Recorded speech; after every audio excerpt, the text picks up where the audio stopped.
नमस्ते, this is doctor Neha Agarwal, consultant dermatologist in Jeevan Rekha hospital, Jaipur. आज हम इस वीडियो में एक बहुत ही कॉमन स्किन प्रॉब्लम के बारे में बात करेंगे, जो है एक्ने यानी कि मुहासे। इस वीडियो में हम बात करेंगे कि एक्ने से जुड़े हुए जो भी इम्पॉर्टेंट फैक्ट्स होते हैं, जो भी मिथ्स हैं, हम उनकी बात करेंगे और एक्ने से रिलेटेड जो भी इम्पॉर्टेंट पॉइंट्स हैं हम उनको डिस्कस करेंगे। बहुत सारे पेशेंट्स मुझे बोलते हैं कि मैम एक्ने पिक करने से या एक्ने को फोड़ने से पिंपल्स ठीक हो जाते हैं। ऐसा नहीं होता है एक्चुअली। एक्ने को अगर आप हाथ से फोड़ते हैं, उसको टच करते हैं, तो उससे एक्ने और ज़्यादा बढ़ जाता है, उसका इन्फ्लेमेशन और ज़्यादा बढ़ जाता है और फ्यूचर में उसमें स्कार यानी कि खड्डा होने की संभावना और काला स्पॉट छोड़ने की संभावना और ज़्यादा बढ़ जाती है।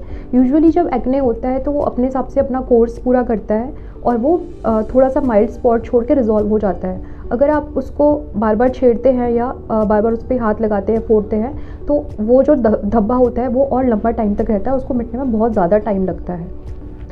एक्ने के पेशेंट्स का एक बहुत ही कॉमन क्वेश्चन होता है कि हम खाने में क्या लें, किस चीज़ से एक्ने बढ़ते हैं, किससे कम होते हैं। तो देखिए, डाइट और एक्ने का कोई ऐसा स्ट्रॉन्ग कोरिलेशन नहीं है, बट हाँ कुछ स्टडीज़ हैं जो ये बोलती हैं कि जो हाई ग्लाइसेमिक इंडेक्स वाले फूड्स होते हैं, जिनको लेने की वजह से एकदम से शुगर का लेवल ब्लड में एब्रप्टली बढ़ जाता है, वो फूड्स थोड़े अवॉइड करने चाहिए या लिमिटेड क्वांटिटी में लेने चाहिए, जैसे कि चॉकलेट्स, आइसक्रीम्स, मिल्क प्रोडक्ट्स, ये सब थोड़ा सा लिमिटेड लेना चाहिए। और लोगों को क्वेश्चन होता है कि ऑयली फूड लेने की वजह से एक्ने बढ़ता है। तो ऑयली फूड का ऐसे डायरेक्ट रिलेशन नहीं है, बट ऑयली फूड लेने की वजह से वेट गेन होता है। वेट गेन की वजह से हार्मोनल चेंजेस होते हैं, तो ये हार्मोन्स एक्ने को बढ़ा सकते हैं। तो इनडायरेक्टली अगर आप ऑयली फूड अगर आप कंज्यूम ज़्यादा कर रहे हैं तो इनडायरेक्टली वो आपके एक्ने को कहीं ना कहीं बढ़ा सकता है। एक और इम्पॉर्टेंट चीज़ जो आपको ध्यान रखनी है वो है हेयर ऑयल। अगर आप हेयर ऑयल लगाना चाहते हैं तो बहुत एक्सेसिव हेयर ऑयल ना लगाएं, क्योंकि एक्सेसिव हेयर ऑयल लगाने की वजह से पोर्स क्लॉग हो जाते हैं और उसकी वजह से एक्ने की संभावना और ज़्यादा बढ़ जाती है। अगर आप हेयर ऑयल लगाना चाहते हैं तो आप जिस दिन हेड वॉश करने वाले हैं उसके 1 आवर पहले आप ऑयल लगाएं और फिर उसको वॉश कर दीजिए। उसको फुल ओवरनाइट लगा कर रखने की कोई ज़रूरत नहीं होती है। बहुत सारे पेशेंट्स मुझे बोलते हैं कि मैम मैं तो बहुत फेस वॉश यूज़ करता हूँ या फेस वॉश यूज़ करती हूँ, फिर भी मुझे एक्ने हो रहे हैं। तो देखिए, बार बार फेस वॉश करने की कोई ऐसा ज़रूरत होती नहीं है। अगर आप बार बार फेस वॉश करते हैं तो स्किन और ज़्यादा ड्राई होती है, पपड़ी बन जाती है और वो जो पपड़ी बनती है वो पोर्स में जाके उनको और अक्लूड करती है और एक्ने के चांसेस और ज़्यादा बढ़ जाते हैं। तो आप 1 या 2 बार, मैक्सिमम आप 2 बार फेस वॉश करें, दैट्स इनफ। इससे ज़्यादा फेस वॉश करने की ज़रूरत नहीं है।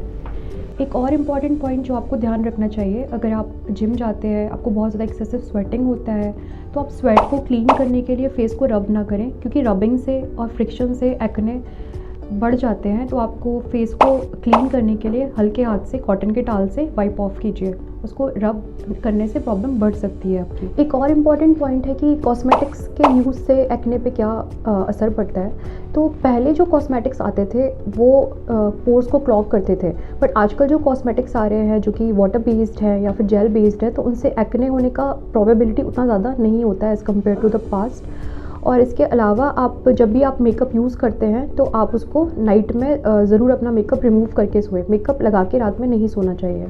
बहुत सारे पेरेंट्स ये मानते हैं कि एक्ने टीनेज की प्रॉब्लम है और ये अपने आप ठीक हो जाते हैं, इनके लिए किसी ट्रीटमेंट की ज़रूरत नहीं होती है।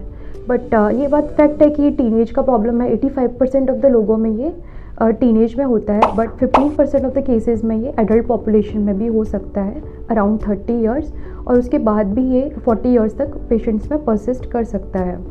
बहुत सारे लोगों का ये बिलीफ होता है कि एक्ने इन्फेक्शन है, इसके लिए वो खुद ओवर द काउंटर मेडिसिन्स लेते रहते हैं, एंटीबायोटिक्स लेते हैं। इसके लिए एंटीबायोटिक्स लेते हैं, एक्ने ठीक हो जाता है, फिर एंटीबायोटिक्स बंद करते हैं, वापस एक्ने का प्रॉब्लम हो जाता है।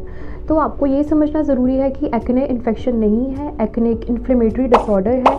इसके लिए प्रॉपर ट्रीटमेंट होता है और इसके लिए कुछ दवाइयाँ चलती है जो कि बॉडी वेट के अकॉर्डिंग दी जाती हैं। उससे एक्ने भविष्य में एक्ने होने की संभावना 80% तक कम हो जाती है। तो आपको एक्ने के ट्रीटमेंट के लिए अपने डर्मेटोलॉजिस्ट से प्रॉपर ट्रीटमेंट लेना चाहिए, ना कि आपको ओवर द काउंटर मेडिसिन लेना चाहिए।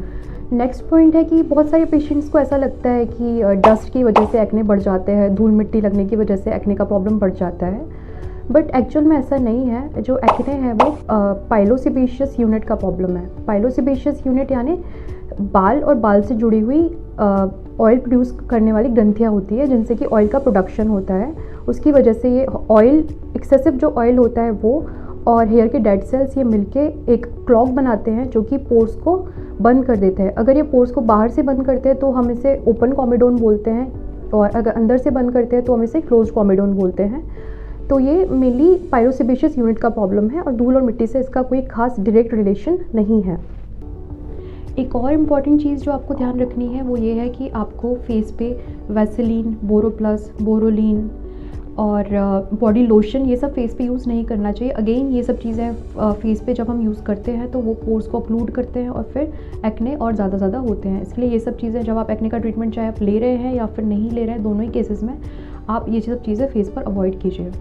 एक और इम्पॉर्टेंट पॉइंट जो आपको ध्यान रखना चाहिए, अगर आप जिम जाते हैं, आपको बहुत ज़्यादा एक्सेसिव स्वेटिंग होता है, तो आप स्वेट को क्लीन करने के लिए फेस को रब ना करें, क्योंकि रबिंग से और फ्रिक्शन से एक्ने बढ़ जाते हैं। तो आपको फेस को क्लीन करने के लिए हल्के हाथ से कॉटन के टाल से वाइप ऑफ कीजिए। उसको रब करने से प्रॉब्लम बढ़ सकती है आपकी। अगर आपको एक्ने या एक्ने से रिलेटेड कोई भी प्रॉब्लम है तो आप जीवन रेखा हॉस्पिटल में आकर कंसल्ट कर सकते हैं। Thank you.